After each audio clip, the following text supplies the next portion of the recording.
But for the people at school who are like, oh, well, I got no hope because I don't fit into this box. Do I just wait until I leave school or something? Like, or do I just drop out of school? Well, no, like, again, it comes back to get into that growth mindset. Understand that there is always a lesson. Every single situation. And if you can get really good at training your brain to do that outside of school situations, then when you're inside a school situation, you can do that because you're practicing that mindset. So look for every single situation, look for the lesson. In 1837, Horace Mann created the education system, a system at the time designed to pump out factory workers and professors. The same system that is still being used today in the 21st century. Now, Mann's system is backfiring. We are being moulded by the same industrial system that has existed for close to 200 years. That system delivers us into a digital economy that has no need of our outdated skills. This isn't our teachers' fault. This isn't the government's fault. This is due to a rapidly changing world full of technology and unforeseen circumstances. And us Gen Zs are caught in the middle. Welcome to the Driven Young podcast, the podcast for stressed, overwhelmed young Australians, teaching you practical life skills you can implement now to set yourself up in life. And now your host, Byron Dempsey. Welcome back to the Driven Young podcast. Today I'm joined by an amazing woman, Dee Zibara.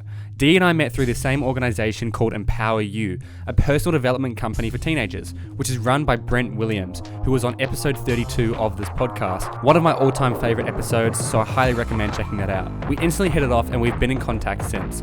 Dee is a qualified nutritionist and personal trainer who uses food and movement to propel people towards their greatest desires by first meeting their needs and giving them better working bodies that can do more for them. She is also the speaker for Empower You and a proud mother.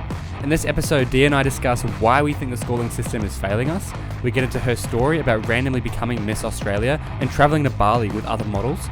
We get into body image and how social media is affecting the way we view ourselves and the way we view each other, and so much more. As per usual, feel free to reach out to me on Instagram. I've really upped the Driven Young Podcast Instagram account as well, so make sure you follow along there at Driven Young Podcast. And feel free to message not just me, but also Dee if you have any questions at all. Links are below. Also, make sure to join the Facebook group at www.drivenyoung.com/group. Now, over to Dee. Dee, welcome so much to the podcast. Thanks for having me. I'm pumped to be here. Just saying, not even sure what we're going to be talking about today. So you're obviously a trained nutritionist, but for any listeners, we just released a nutrition episode where we go deep into that. So Alice did a great job. Yeah, as opposed to repeat what she said. Yeah. I'd love to get into your life. We're both part of the that same community, the Empower You community, which Brent runs. Mm-hmm. So we can talk about that. But before we get into all that, love to know a little bit about you, what you're up to, and what you did after high school and how you got to where you're currently at. Yeah. Well, okay, let's start with the more interesting thing, which is what I did after high school. So I was always a pretty smart student. I remember being told in kindergarten that I aced kindergarten because the first day of school I walked in and I wrote the alphabet. So then my teacher was like, oh, she must be smart. But then after my kindergarten teacher, I had a bunch of teachers who maybe didn't believe in me so much. And then I always had this idea that, oh, well, I was smart in kindergarten, so I'm a smart kid. Mm. And then I remember when I finished school, I was an average student because I think my priorities changed. So I wanted to drink, I wanted to go out, I wanted to socialize and all that sort of stuff. And then in year 11, I can't remember which subject it was though actually, but a teacher was like, Dee, your marks are crap. Mm. And I was like, oh, wow, really? I always thought I was a smart student. And then I remember thinking to myself, I was like, you know what? Purely just to test myself, just as an experiment, I'm going to spend every waking minute, basically, which I ended up doing, studying. And I want to see how high I can jump from year 11, which was pretty poor, to year 12, right? And I wanted to just get an amazing ATAR. Almost like a game. Yeah, it was, exactly. Yeah. And so basically, just what I did... Just to clarify for any, because I know I have a lot of international listeners. Yes. In year 11, so year 12 was our final year of high school, and basically nothing actually matters until that final year. So all your marks come from year 12. So you could be a really bad student for the first 5 years of school, but as you mentioned, go really well in year 12, and you'll get amazing marks. Yeah. It's actually different in New Zealand. So you get points from throughout your entire school career. Really? Yeah. Wow. Yeah, because I grew up in New Zealand, and so we had to factor that in when I was choosing high schools. So like from kindy to year 6 or from No. year 7 to year 12? High school, yeah. Wow. So year 8. I was like, 5-year-old you versus 18-year-old you is pretty different. Year 8 to year 13 in New Zealand, you actually get a lot of points, and you can get bonus points throughout all of that. Wow. So What do you get bonus points for? I don't know the exact details, but it's just a little bit of a different system. That's really interesting. I wonder why. Like, I always am so interested in the like psyche behind why you would do that. Because look, school is like one of those things where it's like a mark is, and this is what I came to realize, my mark in year 12 was a reflection on how well I could recite and pull out information. Memorize. Literally. Yeah. And I was like, this all depends on my memory. Like, how crazy is that? This is not really a good indicator of my ability to apply myself, of my ability to achieve my dreams. But what was a good indicator of that is the fact that I set myself a goal in year 11 and then I achieved that goal. Actually, I smashed that goal in year 12 or at the end of year 12 because I got a UAI way higher than I thought I was going to get. So that was really cool. And I think that learning experience in itself sort of taught me, wow, if I put my mind to something, I can basically do whatever I want to do. I can set any kind of goal that I want to set, and I can achieve that. I just got to make sure that I sort of keep my head in the game. So that was kind of cool. And did you set this and write it down, or was it just I did. Okay. So it was like vision boards before vision boards were a thing. Because this was like, how old am I now? This was like 12 years ago. So like 2008? 2008. Yeah. 2008. Yes, 12 years ago. And I had, I wrote up and I stuck on my wall, I will get a UAI of, and I think I wrote like 91 or something like that. So I was like, every day I would look at that, and then I ended up, I remember the day ripping it down and I got my UAI. I was like, woohoo! Yeah. So it's a good little goal setting thing there. It was, yeah. And I think that was sort of the really first time I ever like actually set a goal. It's so funny how we are very bad at goal setting, Actually, Taki Moore sort of introduced me to goal setting because I haven't really set goals like that since then, really. He made me realize that there's goal setting, but then there's also problem solving. So like you find a problem that you just want to fix the shit out of. Yeah. And then you fix that problem with the goal. So it's sort of like a backwards way of doing it. And, maybe it's for fear of commitment that the reason that people don't set goals, and that probably is the case. We said that. The reason people don't say what they want to do with their life is because if they say that, then they can fail. That's it, because they're committing themselves to that in the eyes of other people. Yeah, totally. And it could be similar. I want to earn $100,000 a year or something, which is, I think, a bad goal. But for example, I want to earn $100,000 a year. If you say that, everyone knows that. So if you're not earning it, everyone knows. That's it. And you might think it's embarrassing. It's really not. Yeah. No. But that's a problem with, and why a lot of people won't set goals. Yeah. Yeah. It's interesting you said about Taki and the problem. So I guess if we're linking back to your original goal, the problem was you felt inadequate. You weren't smart enough. And so how did you fix that with the goal, which was getting a higher mark? Yeah. And so the problem was you weren't smart enough, so you fixed that by getting a higher mark. Exactly right. Yeah. And that's breaking down your goal there. That's it. Now, I will make it very clear to people that I spent so much time in the library at lunchtime that people actually question whether or not I still went to the school. Yeah. It's like, we never see you on the playground. I don't even remember what it was called, like the courtyard or something. But yeah, I really had to go against the grain because I was in like the cool group at school.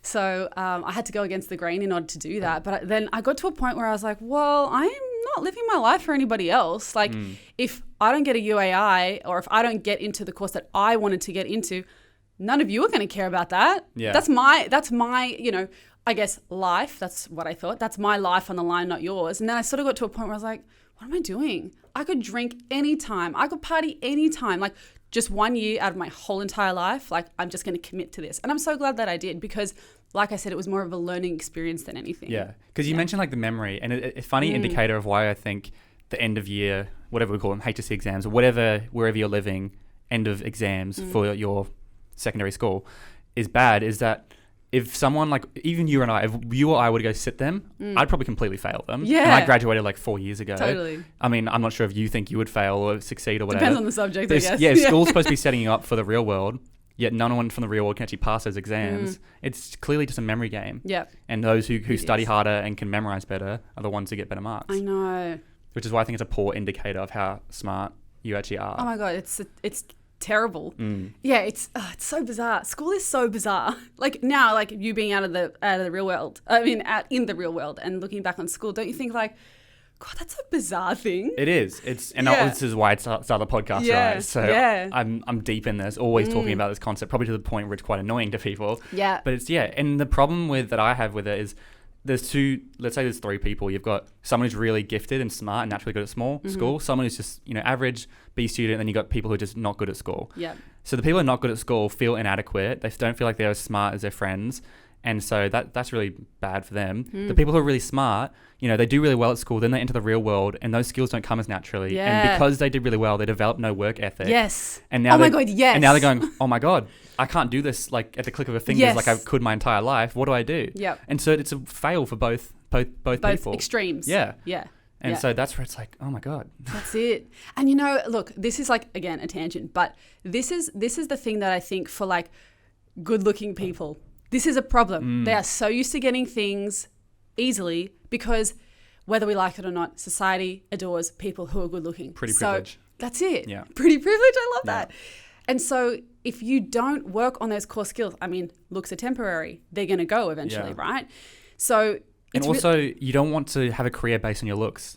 That's it. Like, that's bad. Well, unless you're a model or something. Unless you're a model, like, that makes sense. You don't want to climb the ladder because you're better looking and they want to employ the better looking girl or better looking guy. That's it. And I guess you could also like liken that to like a boys club, like if there's a boys club. I know my partner talks a lot about, in his old job, like there was a boys club. And so you would climb the ladder because you were one of the boys. Like, right. So, there's, that can be the same for girls as well. They can have like a girl tribe and they're trying to like promote the women and all that sort of stuff. But typically it's the boys. Yeah.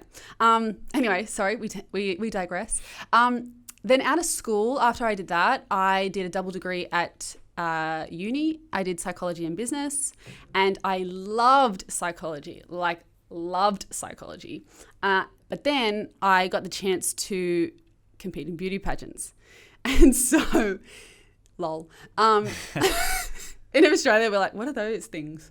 But really, it was actually because I was looking to do some charity work, some volunteer work. And because I was a tall girl, I had somebody ask me, can I photograph you so that I can teach my colleague how to photograph people? And I was like, sure. And he happened to be the photographer for an upcoming pageant. No way. And yeah. So as he was photographing me, we were sort of having a conversation, and he said, there's this beauty pageant coming up in a couple of weeks' time. Like, I think you'd be perfect for it. And I was like, I don't know anything about beauty pageants. Also, is that even a thing in Australia? Like, I had no idea. And then he was talking about, it's for a worthy cause and you can get into volunteer work. I was like, oh, okay, that's something that interests me. I've been wanting to get into volunteer work. And I wanted like an easy way of doing it. Like, I just wanted someone to be like, here's your volunteer work, so I could just do it. Yeah. You know what I mean? Like, so that was kind of cool. And then, so when I went back to my university, I said, I've got this beauty pageant that I'm going to do. If I, should I win, which I just had to make sure that was, at least thought about and considered. I said, should I win? Like, what happens? Like, it's at the same time. I would have to go overseas at the same time as my exams. Like, right. What would that mean? And they basically said, you couldn't sit your exams. And so you'd basically have to stay at uni for like another year. And they were changing the curriculum at the time, which really sucked. Because then you had to do like this, a people and a planet unit. Look, Macquarie University, I don't know if you're still doing that, but that was really annoying. And so it would mean like I would have to like redo some subjects, actually redo all the subjects I had just done. It's a nightmare, really. Yeah. It was a nightmare. And I was like, can't I just take my exams early? And they were like, no. And I was like, well, that sucks. And I'm always the sort of person that when I feel like there's an opportunity in something, even if it doesn't make sense to other people, I'm like, you know what? My gut is just telling me to do this, and it might not make sense to you, and it certainly didn't make sense to my dad. But I was like, you know what? You only live once. Who knows where this could go? And so I just did it. And then, so from when I actually got told about the pageant to when the actual pageant, when I was overseas, because I had then won that pageant, to my absolute shock, I was in the Philippines competing in an international pageant within like 5 weeks. Like, that was the time period. From starting? From knowing about the pageant that it even existed. Wow, okay. So it was like an absolute whirlwind. But looking back was the best thing I could have ever done. Yeah, and that's such a fun experience when you're young. Yeah, and I got to travel as well. And was it free? Yeah, it paid for. Yep. Yeah. So I went to the Philippines and basically got to see the best of the Philippines because like the Philippines loves pageants. Like, you meet a Filipino, oh, really? You tell them about pageants, they're like, oh my God. I actually had people on the plane who were like, oh my God, are you Miss Earth Australia? And I was like, I am. I was like, Celebrity. wow, that's weird. Yeah, they've got like all these like pageant portals and forums, and they go nuts for pageants. I love them. And I remember thinking to myself, God, this sucks. Like I could be, if I moved to the Philippines, I would be like revered and and like, you know, like a celebrity basically, which a lot of the other countries, they were like basically celebrities in their countries. And I went back to Australia and like no one knew who I was. Yeah. Like I was like, oh, this sucks. Because pageants is like non-existent here, really. Yeah. I didn't even know we did them either. No, yeah. It's just nothing. Yeah, so that was a pretty awesome experience. But it meant that I then had to weigh up to myself, or for myself, you know, do I go back to university? Or do I just see where this sort of takes me? And then I think after I came back from my beauty pageant, I was so exhausted because like we got to see the best of the best. Like for that 4 weeks that we were there, it was like the most amazing experience of my life. I remember like diving down into like the middle of the Pacific Ocean, and like this was like one of our activities that we were doing because we were trying to like promote the tourism. They kind of use the pageants to promote tourism in the Philippines. And I remember diving all the way down, and I saw like a clam like with a pearl in it, like shut. And I was like, it was just like the most insanely cool moment ever. I was like, wow, like just, you know, those moments where you're just sitting there and you're like, I am here in this random place and this crazy thing is happening at this point in time. And it's almost like you're trying to take a snapshot of that moment for a second. That happened with one of my other guests when he talked about his time. He spent a year alone in the bush. I think I might have mentioned them to you. And he was saying like after there was a certain mark and he had like overcome a bunch of emotional stuff, he would just like walk down to like a river and he saw two albino deer like walk up to each other or something. It was like that same moment. He's just like, what is going on? Like the chances of seeing one albino deer is so rare, especially in Australia. And he saw two just walk up to the river and just like watched them and then they left. It's like same sort of thing. It's just like what is going on? So you can't really explain that moment. Yeah. But where you just like, it's almost like surreal, like in that moment, you know, the universe has brought you to that exact point for that exact reason, you know, like for you to witness something or for you to be a part of something. And you just feel so connected to everything where you're like, wow, this is awesome. Yeah. So I actually had like, you know, I had a few moments like that. Actually, one cool moment that I had was one town, the mayor had declared the town like a public holiday. Like, so basically gave everybody the day off work because we were coming just like for a visit. And I remember walking through, we were told on the bus beforehand, you're like, they said to us, nobody is allowed to touch anybody. Like, don't like go shake hands or whatever, just wave from the street. It was like a parade. So we were like walking along the street. And I remember this lady had her little daughter and she was crying and just going, Australia, Australia. Because like, that's how everyone just referred to me as Australia for that 4 weeks.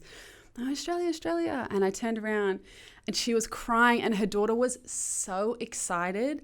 And she was like, please, you know, and she had her hand up, please.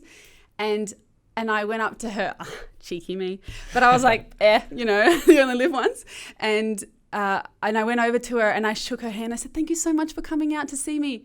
And she was crying tears of gratitude. And I thought, you know, I mean, obviously, like, I don't walk around thinking I'm the bee's knees. Like, I know that was circumstantial for her to feel so blessed that I was there or that I reached out to her.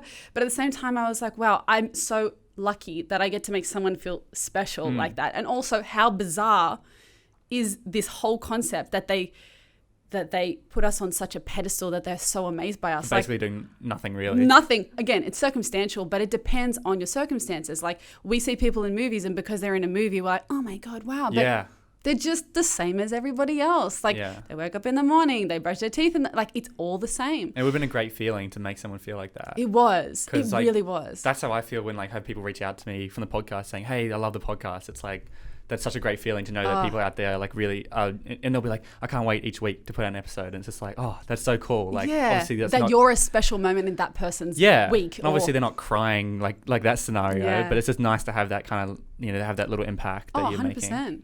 It's so good. There is nothing better than that feeling. And I think that is the reason why I was seeking out that volunteer work, because I wanted that feeling. Like, you know, Tony Robbins says that there's one of the 6 human needs is contribution. And so when I learned that at that time, which was just before I did that photo shoot with the guy who was the photographer for the Miss Earth pageant, I remember thinking to myself, I don't fulfill that need. Like, how do I contribute? And I didn't really know what to do. And so I sort of just, when I started to look for it, it started to come to me. And so, you know, obviously it's sort of the pageants in themselves like spiraled me into a whole different sort of, I mean, a totally different area than what I was expecting. Like I wanted to go into charity work.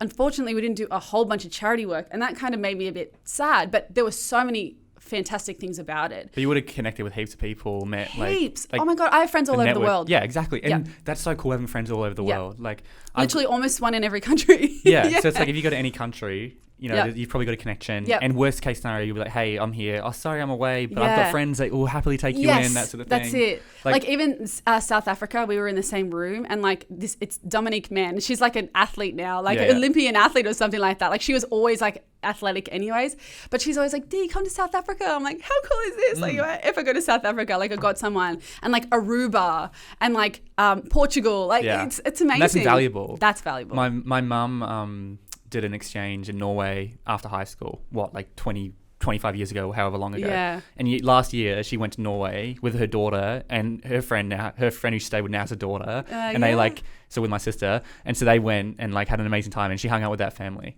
And that's like just from one exchange trip, like 25 years ago. Yep. And so they got free accommodation. And then not only do you get free accommodation, but you actually get the local experience. Yes. As opposed to staying in a nice hotel or something. Yep. They went like ice fishing, and they went out on they had their cars and everything. So you get that really, raw, the real experience, the cultural experience from. It's like if someone came to here, I can show them all the secret spots. Yeah. I can show them the swimming holes that no one knows about. I can show them like, let's not go to the Sydney Harbour Bridge. Let's not go to the Opera House. Like that's overrated. Yeah. Let's go somewhere that's actually Australia.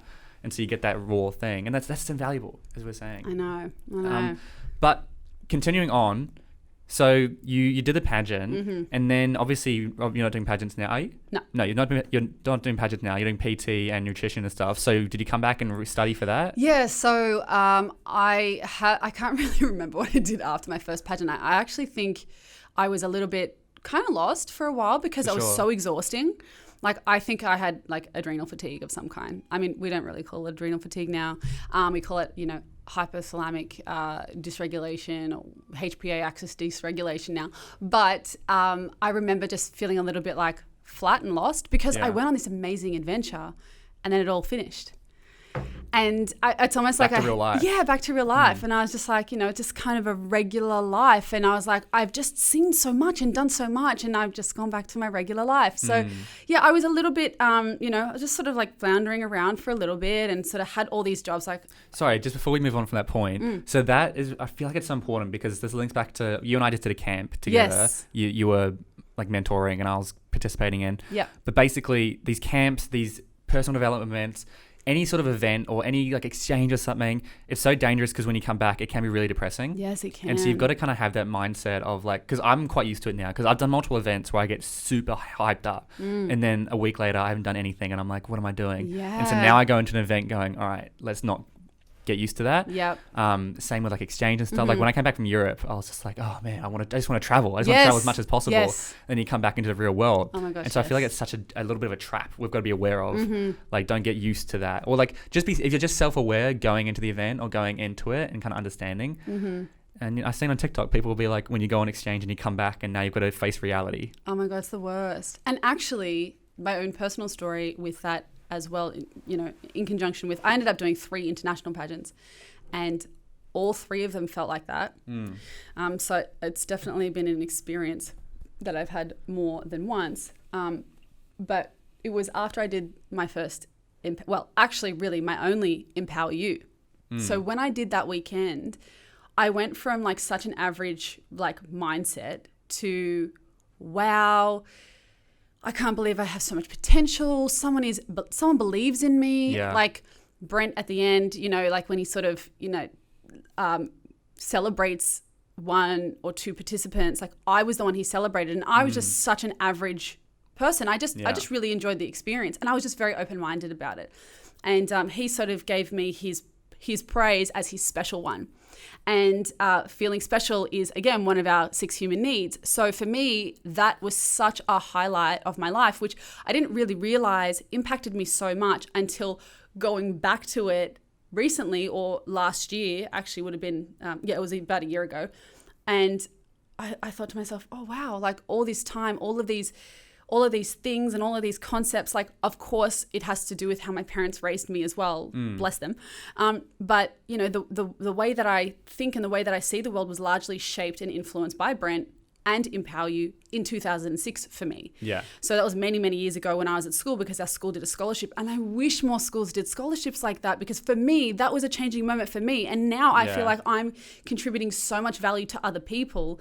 And it would, you know, that wouldn't have been the case if it wasn't for Brent. So like, you know, for schools around the world, I just really think that they're crazy to not do that. I don't know if my school still does that. I don't think that they do. But it would be so awesome for them to do that. But I do remember, so Brent frames it now, telling people, you know, you're going to feel amazing and then you're going to go back to reality. Yeah. But that wasn't, he didn't resound that message well enough for me. I don't know, maybe I wasn't listening. But back in 2006. And so I had that high and I came back thinking that in comparison, my life was just so boring and average. And it's dangerous because you get that new mind, especially for a personal development event. So any listeners who haven't been to a personal development event, you will. Yeah. Like, it's such a big industry now. You got to do it, people. And they're amazing, right? Yeah. But the problem is you'll go and you'll meet these amazing people and stuff, and then you'll go back and you kind of forget that everyone in your life hasn't just experienced what you've experienced. Yes. And so when you start talking like this and have that like high energy, they'll be like, what are you doing? Yeah. And they're like, and you're like, it's like, oh my God, that's right. Which is why it's important to stay in contact with people that you went to the event with and stuff. Yes. And it's not just personal development. It's just as we mentioned. Anything that's enjoyable, that's right? Exciting. Yeah. And it's especially, so you did the pageants and you went back to uni, was it? Yeah, no, I never went back to uni to do the psychology and business. Oh, so you never finished that? I never finished that. Right. So I did 3 years and I never finished. But oh God, I took so much away from that. And I love psychology so much, and the power of the mind. So it's something that is like a theme through everything I do anyhow. But yeah, so I did that, and then I did PT. So I moved to Bondi shortly after I came back from my pageants, or my first pageant, I should say. And then I was in the Bondi bubble. So the eastern suburbs. The Bondi bubble, yeah. Yep. But you know what was great about that is I met so many people. Like, you know, I feel like there was a time where like everyone wanted to live in Bondi, and like all the cool places to hang was there. So I met a lot of people. And I must say that, you know, the triggering event for me, which kind of, spiraled, they sound like negative terms, but kind of, you know, was the domino effect, or the positive domino effect was actually from the networking that I had done in Bondi, because I wouldn't have met my friend Ice, who then I went on his podcast, which is called the Ice Project. And then that's like all my friends heard that, and then people would heard that, and they're like, oh, I heard you on the Ice Project. You know, can you do this for me? Can I get you to speak at this event, or blah, blah, blah. And all of that dominoed from, you know, that. And that's $1,000 concept, that's right? That's $1,000 concept. Which is, you know, I've said this before, it's the most powerful concept, I think. If you've lived a life through 1,000 doors, that one, you know, go in that podcast, open up 1,000 doors. Yep. And it's just so simple. I know. If you just have that mindset as well, like every person you meet could be a door. Yep. Something we were talking about the other day, which is really cool, was, and Tim Ferriss has done stuff like this, but like have coffee with a new person, 3 new people a week. And it's like, how many doors could that open? Yeah. Because when you meet someone and you're not just meeting them, you're meeting their network. Yeah. You know, Brent mentioned he knows that President Obama through 5 people. Yes, that's right. Yeah. 6 degrees of separation, but it's 5. Yeah. But he knew it through 4. Oh, which means we know it through 5. Yeah, which means any listeners now know me, which means they know President Obama through 6 people. But point is, you're getting access to their entire network when you meet them. Totally. So you got to see that through that lens. Whenever you meet someone, you're not just meeting them. You're meeting them and everyone they know. Yep.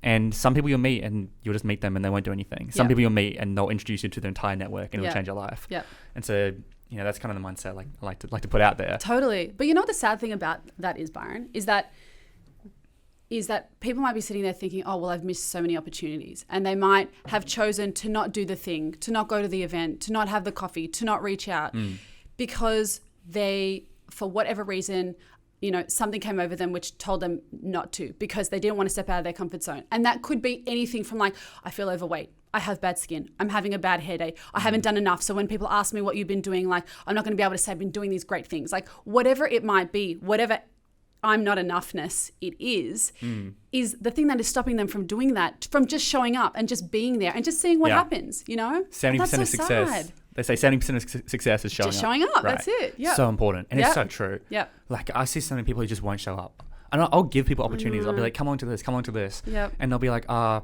got work tomorrow morning. What time are you working? 10:30. Yeah. What do you like priorities? like to 10:30 in the morning? Like, that's not an excuse. I know. And that's a classic I always hear, and it's like, whatever. Yeah. And yeah, just show up. I know. There's a few concepts in life. The $1,000 is one. I think just showing up is another one, and just asking. Yes. Just start asking people. That was another thing I wanted to say. Just go ahead. I'll let you take the reins. Well, I mean, you're really good at this too, by the way.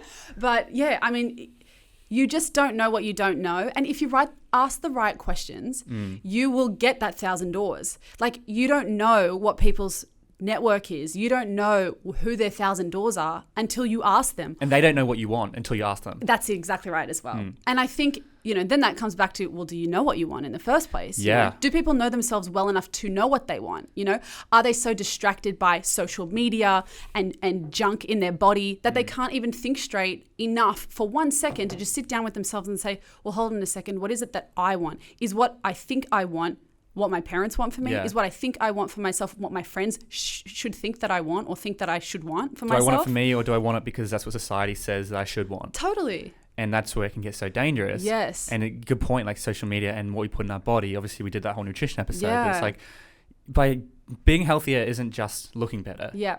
You can think clearer. You can perform at a much higher level. Yeah. It's such an important thing we need to get sorted straight away. Because Yes. I feel like the way we're conditioned from growing up through movies and everything is a diet is to lose weight and look better. It's not to feel better. I know. It's not to perform better. Yes. It's not to think clearer. And like it all contributes to that. That's exactly right. Yeah. And this is one thing that I say at Empower You, but Will Smith himself said, I know how to eat to make my body look good, but I don't know how to eat to feel good. I don't know how to eat to be healthy.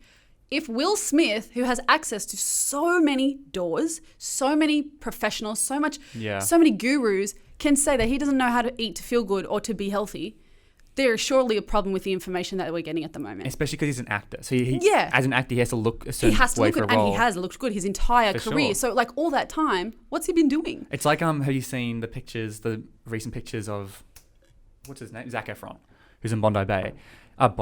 He's in Byron Bay. Yeah. You should know this, Byron. yeah. So Zac Efron's currently in Byron Bay. Yep. And he's put on a lot of weight. By no means is he overweight, but he looks compared to his like Baywatch body where he was like shredded. And now he put out a statement saying he feels like 1,000 times better. He was like depressed when he had to have that diet because he had to eat so many calories and he had to like drink this much water as well. And he's like, and people are saying he looks so much healthier, he feels so much better, and he just doesn't look as sexy or as idyllic as what we consider the male body to look like. Yep. Same with The Witcher. Have you seen The Witcher with Henry Cavill? Another like probably one of the most good-looking men in Hollywood sort of thing. There's a scene where he's I don't even know who Henry Cavill is. He plays Superman. Oh, okay. I do know who So he he is. plays he's a shirtless scene where he's like in the bath or something. Yep. And he looks so good. Yep. Apparently he had to like scull all this water and then he had no food for like a day or something because that way when he was in the scene his skin was tighter, so his muscles looked bigger or something ridiculous. It's it's basically like when you dehydrate yourself, you can see more of your veins. This is what bodybuilders do like the day before a comp. Yeah, so that's what he did do for that scene. Yeah. And he said he wanted to die. He was the worst experience of his life. Everyone said he was miserable during that day. Yeah. And I was just like, oh my God. What is the pursuit of beauty? Like really, like the thing is, the unfortunate thing is that people don't hear that story. That is the unfortunate thing. Because if people knew that that's what it took to look a certain way, no one in their right mind would do that. Now, obviously, and for The Witcher, it's a not science fiction, but it's a fantasy. So it's like he's not human. So it's like it gives it a little bit of a leeway. But he's still, allowed to feel like a crazy person. Or want to kill himself. Yeah. And he can look this good because he's not a human. Yeah. Which is, but, and everything else. And I think it's such an important, maybe we should talk about this, like kind of the male image and the female image of what we perceive as really healthy body types. Like it can be, I was talking about this the other day, growing up as like a young boy, especially in Australia, because when I grew up, VHS, DVDs, there was no Netflix, which means everything was Americanized. There wasn't really Australian film industry. And everything was Americanized, which is unique for one, like you see college parties and stuff. But it's like the male character is always really good looking and really good shape, and he always is a jock. He's always a jock. He always gets the girl in the end very effortlessly. And so it's like that's how you feel like we should be trying to achieve as a young man. And the same goes with girls, obviously, with like Barbie and everything. Well, yeah. I mean, I remember many years wanting to be blonde. I mean, coincidentally, I'm only blonde now. Like, not because I just want to be blonde. I just was... For yourself. I've had brown hair for that long that I was like, I just need to change. I've also had every hair color under the sun. But yeah, I mean, it's pretty interesting because as a female, you think or you would assume that just by being the absolute leanest that you can possibly be, plus having a lot of muscle is ideal. But like people who look like that, it's their priorities that you're looking at in a person, right? Like a person who is well and healthy, you know, okay, health is pretty high up there for them. Or if they're genetically blessed or like maybe really young and like, you know, you can't see it on the outside yet. They're the exceptions of the rule. But, you know, generally, okay, if they have a little bit of shape or like a little bit of tone to them or whatever it might be, then you can tell, okay, that person's one of their priorities is health, or at least it's a sort of a high priority, maybe top 10. But it's so funny because like when you look at those people who are like shredded to the nines and like, you know, so muscular, especially the women, because that seems to be the new women ideal, is you must think to yourself like, how much do you train? And let me tell you, it's a lot. Because you work with these people, right? I do. Yeah. I do. And I know a lot of these people. It's a damn lot. Like you would do like doubles of a training session, or, you know, you might work out once in the day and then go for like a 10K walk, like within one day. Like that's a lot of time. Like for me, I'm a mum. That's not an option. Yeah. Like I go in, do my workout, 45 minutes, boom, pick up Billy from the creche, I'm out of there. Like I have so many other things to do with my life. And for some people, I just think to myself, don't you have a life around this? And the thing is that most of the time, not everybody, but most of the time they don't. Like that's all they want to do and that's all they care about.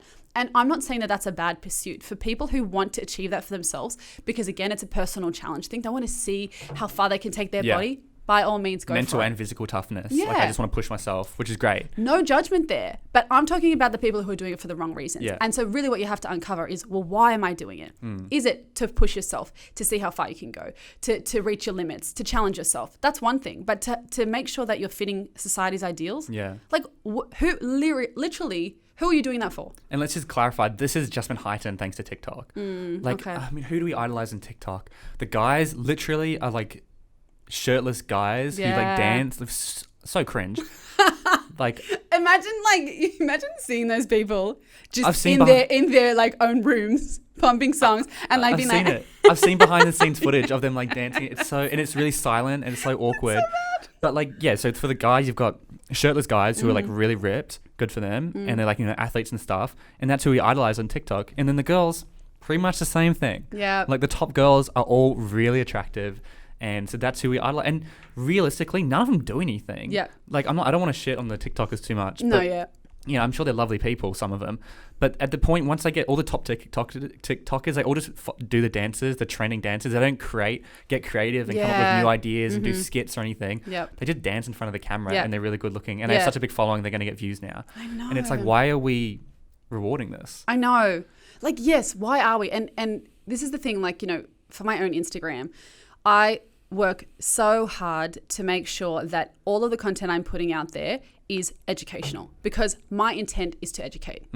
And then I look at people who maybe sort of look similar to me in a bikini. But they're pitching the lifestyle. Yeah. Yeah, not practical education. But even, I mean, more than the lifestyle, they're just showing people their bodies.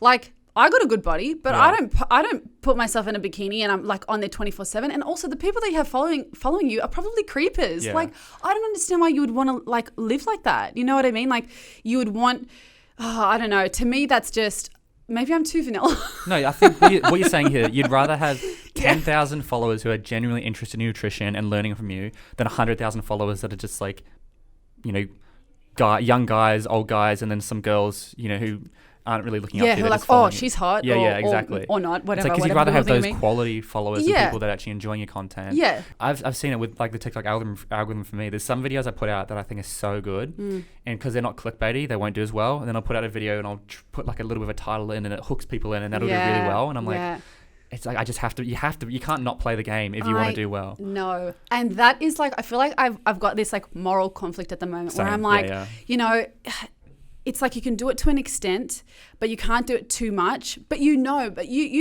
if you could just lowball people. Yeah. You could just get the clicks. You could get them if you wanted to, but you don't. And some people will do that for the clicks. They just want the clicks. Yeah. And for some people it's strategic, and I guess that's cool too. Like, you know, if they're like, I just want to get to a certain point and then I'm going to start to add value. Sure.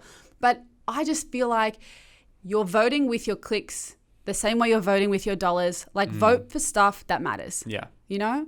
Yeah, for sure. Especially with the US election going on. That Yeah, sort of thing. yeah. It's a good point. Like, if you think of like voting for president, you're voting for people you're going to make famous, really. Yep. So why would you want them to be To famous? go down in history. Yeah. It's like, use your votes correctly. Yeah, that's it. Yeah. And it's super interesting because it all links back, I think, to kind of what we were talking about just before the podcast, which is like comparison and chasing the status, which is such a dangerous thing for younger people, where we're looking at, you know, and I guess as a beauty pageant, you would have such a unique perspective on this. Like, I guess we're constantly comparing yourself to the other pageants. Oh my gosh. And like, obviously online, you're constantly comparing yourself. Like, I think it's probably...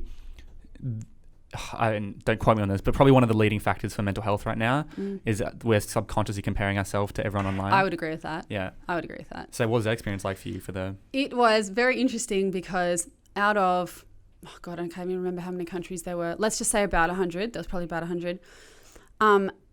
For my Miss Earth pageant anyways, because that's the, I think the third biggest in the world. Yes, it's the third biggest in the world, behind Miss Universe and Miss World. And I remember thinking to myself, what's the difference between Miss World and Miss Earth? Yeah, I mean, yeah. They're just different. They're just different pageants. You're totally right. No, you're totally right. But I remember thinking to myself, like, imposter monster. Yeah. I was like, why am I here? Like, look at me compared to these girls. And then I thought to myself, well, I won for a reason. Maybe it's because I'm not like those girls, you know? And I'm not saying, trust me when I say there were some amazing human beings that I met. Yeah. They were seriously amazing. But I definitely remember thinking to myself, like, well, I can't do my own makeup like a beauty pageant girl. And you know, my clothes are just mediocre. I don't have this amazing national costume. Like, you know, like all those kinds of things. And I think then at the same time, I feel like I was lucky enough to have a good upbringing where my parents sort of, I guess, gave me, you know, the right lessons. And I feel like I have got a good head on my shoulders. And I feel like I was lucky enough to always have that, where I thought, you know what, it is what it is. Just enjoy it for what it is and make something of the situation. Even if I was like, well, I don't really feel like I fit in here. So be it. I don't fit in, whatever. But what else could I find in the experience that I was going to learn? And that's the mindset. That's the difference, right? Yeah. That's the growth mindset.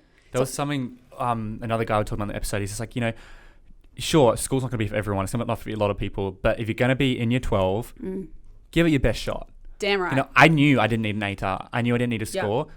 I went in, I still gave school my best shot. Like, I was creating videos, I was getting involved, and I knew that I didn't want to do that. And I've created a podcast, basically, not attacking school, but like to try to change the education system. Yep. So it's like, if you're going to do something, you're going to be there for a year anyway. You're going to be at this beauty pageant. You're going to be at whatever it is. Might as well give it a shot and see what you can make out of it instead of giving up and just going, oh, it's pointless. Yeah. No, I agree. And you can literally do that wherever you are with whatever you're doing. Yeah. You have to find the silver lining, the opportunity, whatever it is. You have to find that. Yeah. And you have to be seeking it out.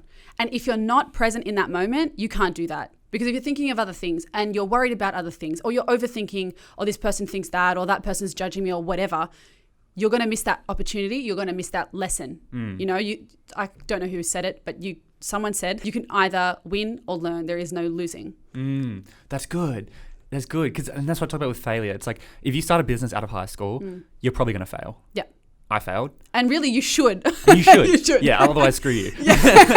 Otherwise, get out. Yeah. If you start a business after high school, or if you do something like that after high school, you're probably going to fail. That's good. Yeah. You're going to learn. Yeah. Because it's not actually a failure. Sure, you failed your business, but long term, you've learned, which means you can now create a new one, or you can do something. And that's the mindset you need to have. What was the quote again? It was, you either win or you learn. Win or learn. Yeah, there is no lose. Win or learn. Yeah. And that's the mindset we've got to have. I think it's so important. Even with like school, even if you get a bad mark, you know, what did you learn in that process? Okay, maybe I don't learn by reading from a textbook. And now you've learned that. Yeah, exactly. That was me, for example. Yeah. I know I don't learn from the way we learned at school because I failed. Yep. So now, okay, how do I learn? Then I researched and found out there's 8 learning types, and I was these 2. Yep. All right, so that's how I learn. I learn by brainstorming in a group. So now whenever I need to do something, just bring in some people and bounce some ideas off. Love that. And it's like, and I didn't know that at the time. This has been like Yes. 3 or 4 years. Yes. Like I didn't have that mindset. Yeah. But it's just like a little example of myself. But isn't that so sad that for I mean, the education system, we're in it for 13 years, right? And 13 of your brain developing years. And for 13 years, you're stuck thinking that you're no good academically or that you're not going to get anywhere. Whereas if that was like a year course that you did, for a year you were like, oh, actually, this is not how I learn. Yeah. Then you could jump out of that and go, okay, well, there's 8 learning types and I'm this one. So maybe I'll do something that caters to that learning type. But you're stuck in there for 13 whole years. Like, it does some stuff to you, you know? And I look back, because I look back at my life and I can't see many like sob stories that I can pull out. But if I look back, it actually did affect me quite a bit. Like, and honestly, I love primary school. I enjoyed high school. I wasn't like hated or anything. But in primary school, I think I've shared the story before. I was in the math class and there was this thing called like, it was like 1 to 30, there were these sheets, and every week you'd go up a level. Yeah. And then it was like you like 5 minutes to get all the answers done. And up to level, we all got up to like 14, and I stopped at 14. Everyone else went up. Everyone got up to like had finished up to round 30, and I was like 15 weeks. I could not get past this one because of the time period. Or, I don't know what it was. Yeah. But I felt so like everyone else in the class was ahead of me. The teacher was like having one-on-one time, and I just couldn't do it. And it's like, and these were like, I don't know, it was like 50 times or 50 plus 35 or something, and you only had like 5 seconds to figure it out, and I needed 10 seconds or something. Yeah. In real life, you're gonna have probably as much time as you want, really. But that just even little stuff like that just makes you kind of feel a little bit insignificant. Or like, and that's the negative reference that you're going to remember forever. Yeah. Where it was just such a specific set of criteria that only applies to one type of person, and that would be the sort of person who does well under pressure. That would have been me. Yeah. I do well under pressure. Yeah. I can procrastinate till the cows come home. You give me a deadline. Yeah. And I am so good. Yeah. Like, I'll get it done. But like, that's the crazy thing. It's like, it's such a pigeonhole. It is such a percent, of the whole population and how the whole population learns and communicates and understands and remembers. And you're doing it for 13 years. And as I said, the people who are really good at it, who are doing that really well, they enter the real world, and there is no weird, you have to write an essay in 30 minutes. Yeah. It's like, can you write an essay on this? It's not like school. Yeah, can you write an essay on this? Yeah. No, you don't have to write it with a pen. Use a computer, please. Yeah. Oh, it's going to have spell check. Yeah. And you've got a week to do it. Yeah. And it's like, that's really what's going to happen instead of this pressure where... I mean, sometimes if you're in an office, maybe some things like that will happen, or maybe you become a journalist and you're like, I go to write this story, within 24 hours. Yeah. But for the people at school who are like, oh, well, I got no hope because I don't fit into this box. Do I just wait until I leave school or something? Like, or do I just drop out of school? Well, no. Like, again, it comes back to get into that growth mindset. Understand that there is always a lesson. Every single situation. And if you can get really good at training your brain to do that outside of school situations, then when you're inside a school situation, you can do that because you're practicing that mindset. So look for every single situation, look for the lesson. You're at the shops, your mum's taking forever, you're sitting there on your phone. What's the lesson there? You're like, there is no lesson here. But maybe it's, there was a piece of rubbish on the floor and you went to pick it up and a manager walked past and they're like, oh, thanks for doing that. And you're oh, good, it feels nice to help people and clean up my litter or clean up my rubbish. Like whatever it might be, there could be all of those, there are all of those situations all the time in your life. And again, it's like going to the gym. You've got to train that muscle. You've got to train that pathway in your brain. And the same thing with gratitude, right? The more that you train yourself into gratitude, the more that you're going to become grateful in general for everything in your life. And you will find the moments and the things in your life that you are grateful for because you've trained yourself to think like that. It's mindset. Yeah. So much everything we talk about is mindset. Oh my God. It's a great example. Can we just mindset? Yeah. Podcast done. Yeah. And I've got 2 things I want to bring up here. But I want to link back to what you said about how you discover that you work well under pressure. So often when we say you need to discover who you are as a person, it's such a vague thing. It's like, what does that mean? How do I do that? Yeah. These are examples of what we're talking about. So do okay, I work well under pressure. That's a trait that I know. Therefore, I want to create an environment where I have someone keeping me accountable or putting me in pressure when I need to get something done. Yep. Otherwise, I'm not going to get it done. Yep. And like I said, I know I work well. This is the reason I started the podcast. Yep. I work well bouncing ideas off people and talking. Yep. I'll get more done in an hour than I would researching on a computer and writing notes and stuff. And so that's how I like to do that. So I create an environment like that. So that's kind of what I mean, or what we mean when we discover yourself. Yeah. And just being aware when you can try and notice those stuff in you. Yeah. So if you notice you're not good at school, go research what the 8 learning types are, or the 4 learning types. There's different studies. Yeah. You might be kinesthetic. You might be more visual. You know, instead of sitting down and copying notes from a textbook for World War II, you need the whole class to get split up into 5 people at Germany, 2 people at Australia or Anzacs, and then you role play it, and that'll be better for you memorizing Totally, it. yes, because you're like living it. Yeah. Yeah. And they'll be like, all right, you're Germany today. What do you know, this person's just attacked who? How do you react? Yeah. All right, well, 1941, Germany reacted like this. Yeah. You're not going to forget that now. Yeah, that's it. And that's what I mean by different learning types. Totally, right? totally. Right. And there are, I know of plenty, and I know that you know this too, because I know that you're not bashing school, but there are plenty of teachers who think outside the box like that. Heaps. Who are all for that, kind of like realizing that there are all these different types of learning types and abilities, and so you've got to cater to all of those, and I think that's something that as well, like, you know, needs to be said, because I know plenty of them that are like, well, the curriculum says this, but I'm actually going to do that instead because so do I. know I see in practice that this works better. They're constrained though. No, I've seen teachers who want to do that and they're constrained by the system as well, I know. which is really sad. And even I don't know what they teach in a teaching degree, but it's crazy how many bad teachers, the ratio of bad teachers to good teachers are. It's too high, I think. And considering there's so many young teachers who want to come in and are really hungry, and it's like, you know, quite a high level of unemployed young teachers right now who can't get in because, you know, you've got those old teachers who have been there for 30 years and feel like they're entitled to stay there. And it's like, yeah, but this is your kid's future. Yeah. We all know those old teachers who just sit at the back of the room and it's basically your free period, basically. Yeah. And it's like, come on, this is so important. You know, education is the building blocks of our society. Yeah. But then again, it comes back to, like, you know, what is the mindset of that school, and why are those, you know, why are there some, and old or young, doesn't matter. Oh yeah, it doesn't matter the age. But why do they have that mindset in the first place, where they can't feel like they can expand and grow and you know, push? You know, it's the system, which sucks, right? Yeah, it's a system. It's the way the system's set up. And so this is why, you know, I think we're in a pretty cool, you know, what a time to be alive. We're in a pretty cool time, because it's like we're in a time of the world where I feel like we are the rule breakers. And I love that about this time. Like, I love thinking outside of the box, or stepping outside of the box and saying, you know what? No, I don't like that. You know, I know in America, like, I'm not even going to get into Trump, but I see why Trump is getting voted in is because people just don't want what they've had before, and anything else will do, you know? Donald Trump, if you hear this, I'm very sorry. But, you know, I think, and I think that's something that's very important. Trump won for a reason. Yeah. You know, whether, you know, because even the other day I was like, how did Trump actually win? And because I don't know much about American politics. Yeah. I think, as you know, I don't know heaps, but there's lots, you know, he probably was putting out messages to the poverty people to say, hey, I'm going to help you, whether he was going to follow through with that message or not. Yeah. Majority of America is in poverty. Yeah. Or a large percentage. Yep. Therefore, that's a large amount of votes. Yep. And I don't know if that's true or not, but I know he must have, you know, catered to one type of demographic. Yeah.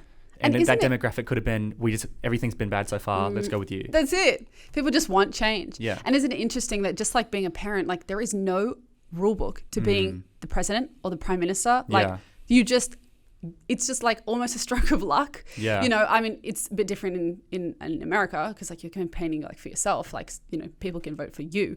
But, you know, isn't it kind of funny that like there is no, it's just like you can just be a, you know, Joe Blow who's interested in politics and then become the president. It's Joe Blow. Like, it's kind of crazy. Sorry, I'll correct you there. It's Joe Blow who has money. Yeah.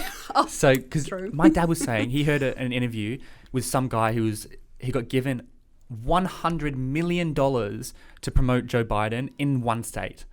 So one state got $100 million for an ad for like campaign to promote Biden. $100 million. That is unbelievable. Like, how are you supposed to compete with that?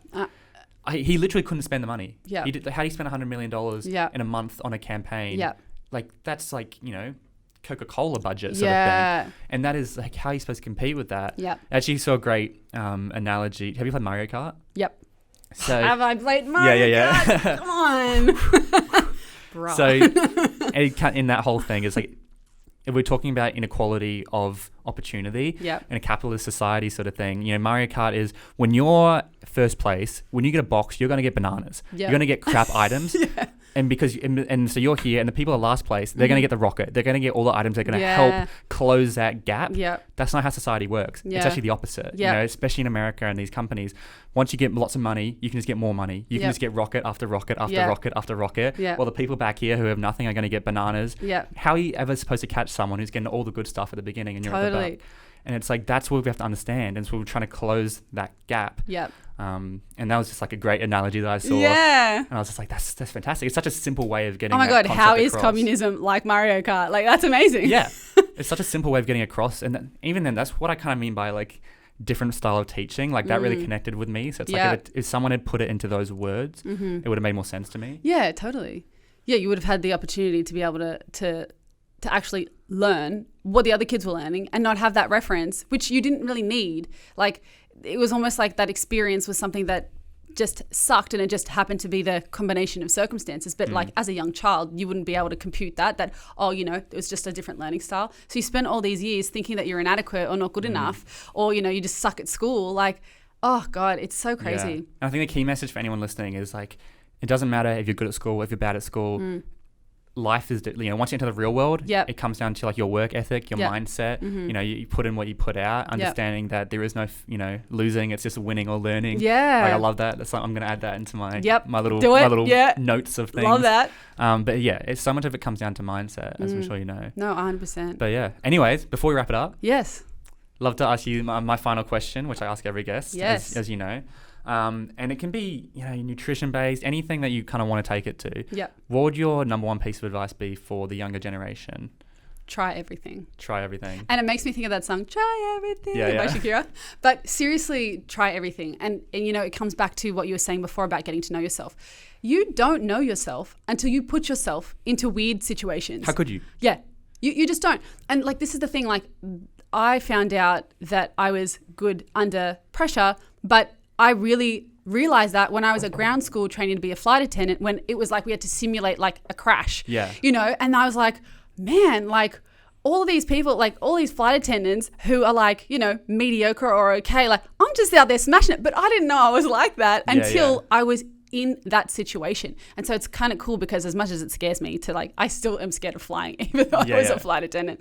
But that's kind of why I became a flight attendant. It's like a personal challenge. But it's funny because I always think to myself, I always think it's good that I'm on this plane because I know what to do in an emergency, you know, like, and I think to myself, like, I'm an able-bodied person, like put me right next to the, you know, emergency exit because like I'll sort it out. But yeah, I think unless you try a whole bunch of stuff, you're just never going to know what's your passion. You're not going to know what lights your fire. You're not going to have the chance to have that feeling, that gut feeling, which tells you, like speaks to you on like another level, like look further into this, or there's something here, like keep going, keep uncovering. And it's not until you actually, until you put yourself in those situations, those weird and wonderful situations where you're like, you know what? I don't even know why I'm going to this event, but just go, just try, just do it, you know? Who knows what's going to happen? Nike, please sponsor me. Just do it. Yeah. It's a great slogan, just do it. Like, I mean, it sums up so many different things. Yeah, it does. And I talk about the trying or tasting or whatever. And the trap is, and I'm sure you've probably got lots of friends who've seen this, I've seen lots of people who do this, they won't try when they're younger, and then they'll, you know, kind of not give up on their dreams, but they'll go the traditional pathway because it's safe, it's secure. That's what their parents told them to do. What society told them to do. Yep.